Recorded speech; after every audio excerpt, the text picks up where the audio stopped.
वास्तविक जी माणसे अनितीने सत्य दाबून ठेवतात त्यांच्या अभक्तीवर व अनितीवर देवाचा क्रोध स्वर्गातून प्रगट होतो. कारण देवाविषयी प्राप्त होणारे ज्ञान त्यांच्यात दिसून येते, कारण देवाने ते त्यांना दाखवून दिले आहे.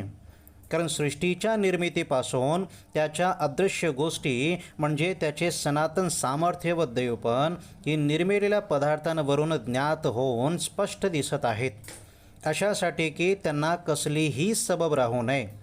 देवाला ओळखूनसुद्धा त्याने देव म्हणून त्याचा गौरव केला नाही किंवा त्याचे आभार मानले नाहीत, पण ते आपल्या कल्पनाने शून्यवत झाले आणि त्यांचे निर्बुद्ध मन अंधकाराने भरून गेले.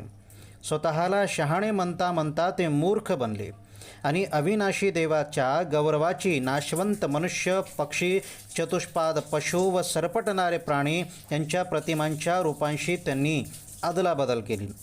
यामुळे ते आपल्या मनाच्या वासनात असताना देवाने त्यांना अशुद्धतेच्या स्वाधीन केले, असे की त्यांच्या देहांची त्यांच्यातच विटंबना व्हावी. त्यांनी देवाच्या खरेपणाची लबाडीशी अदलाबदल केली आणि निर्माणकर्त्याऐवजी निर्मित वस्तूंची भक्ती व सेवा केली. तो निर्माणकर्ता तर युगानयुग धन्यवादित आहे. आमेन. या कारणांमुळे देवाने त्यांना दुर्वासनांच्या स्वाधीन केले. त्यांच्यातल्या स्त्रियांनी शरीराचा नैसर्गिक उपभोग सोडून विपरीत आचरण केले. तसेच पुरुषांनीही स्त्रियांचा नैसर्गिक उपभोग सोडून परस्परे काम संतप्त होऊन पुरुषांबरोबर अनुचित कर्म केले आणि त्यांनी आपल्या भ्रांतीचे योग्य प्रतिफळ आपल्या ठायी भोगले.